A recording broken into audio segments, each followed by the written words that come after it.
Құрметті қазақ елі, дәл қазір бүкіл қазақ еліне танымал Астана Рауанның үйіне 65 миллион тұратын үйіне шоу жасайды.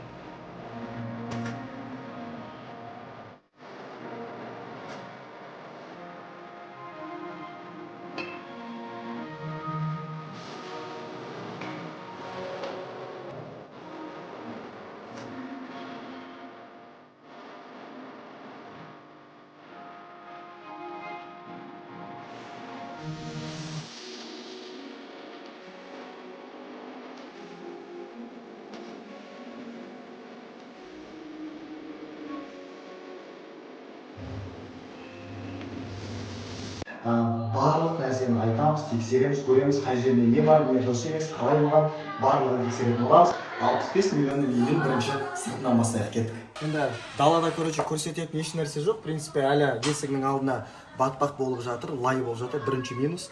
Одан кейін заборы қоршалған, боялмаған. Мына төбесін көрсетіп қой, барлығын көрсетеміз. Міне, төбесі осылай жабылмаған. Қызықтың бәрі үйдің ішінде. Кірген кезде сразу сол жақта бізде Аллахума инни аузубика минал хубси вал хабаис деген дәретханаға кіргенде оқылатындығы. Өте маңызды.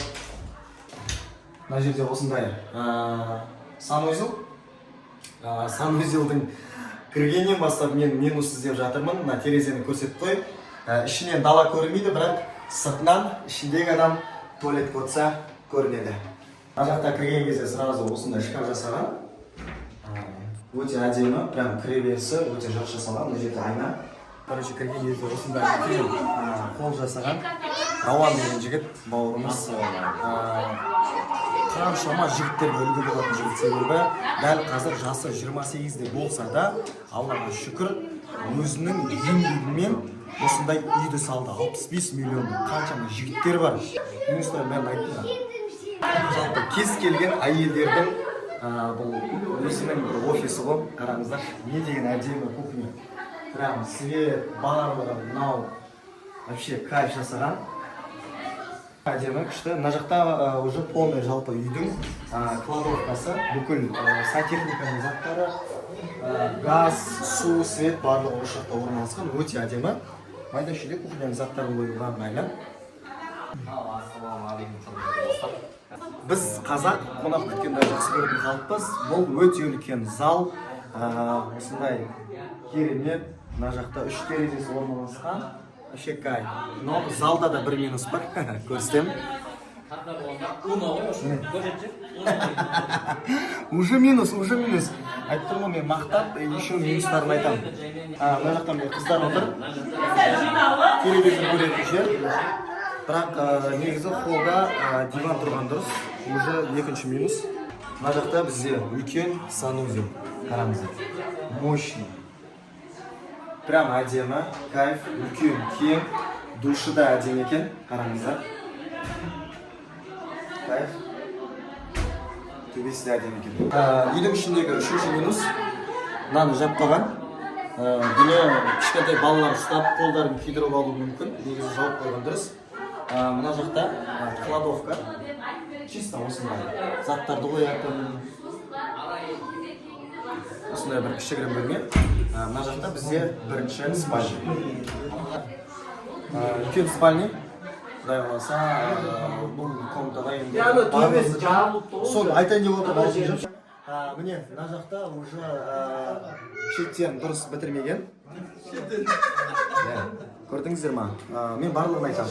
Бұйыртса, келесі обзорда сразу айтып кетейін. Осы видеоның ортасында келесі обзорда Наурыз үйіне қанша кетті? 80 миллион ба?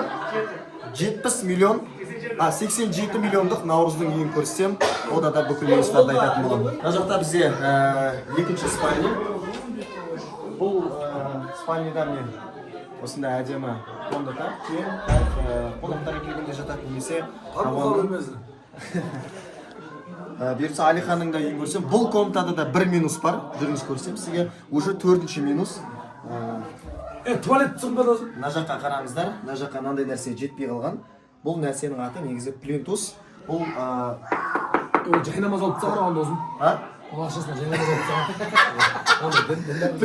Не дейді? жай намаз алып тастаған ол ақшасын. Ақшасына жай намаз екінші спальныйдан уже тағы минус таптық. Бұл енді Наурыздың өзінің жатын бөлмесі өте әдемі. Маған ең қатты ұнағаны ол Наурыздың бөлмесі. Себебі бұл жақта өздерінің, қараңыздар, өздерінің осындай санузелдары бар. Өздерінің санузелдары бар, қараңыздар. Өте әдемі, вытяжкасымен, как положено, жуынатын жермен. Но бұл комнатада да минус бар. Қайда тышады? Душқа тышпайды шығар енді, қараңыздар. Душ салған. Мына жерге хотя бы тышатын бір деген салып қойса болатын еді. Мына жерге қойса ыңғайлы еді. Но бұл комнатада да минус таптық. Енді бұл комнатаның тағы бір маған қатты ұнағаны, қараңыздар, бұл жақта өздерінің секретный комнаталар бар. Менің әйелім қатты жақсы көретін. Бұл жақта ішінде екен, қараңыздар. Бұл гардеробный. Прям кайф. Өте мықты, әдемі, күшті жасаған. Но мен барлығын айтам, барлығын көрсем, халық білу керек. Мынандай нәрсеге алданбау керек халық. Бұл гардеробтан да минус таптым, қараңыздар. Бұл гардеробта мына жеріне плинтус қоймаған. Неге бұл жерге плинтус қоймаған десеңіз, жай намаз алған. Дальше кеттік. Секретный бір комната бар. Енді жалпы мен Рауанда өте жалпы бұл үйді салғанына қатты қуандым, себебі секретный комната, сіздерге сол комнатаны көрсетейін, жүріңіздер.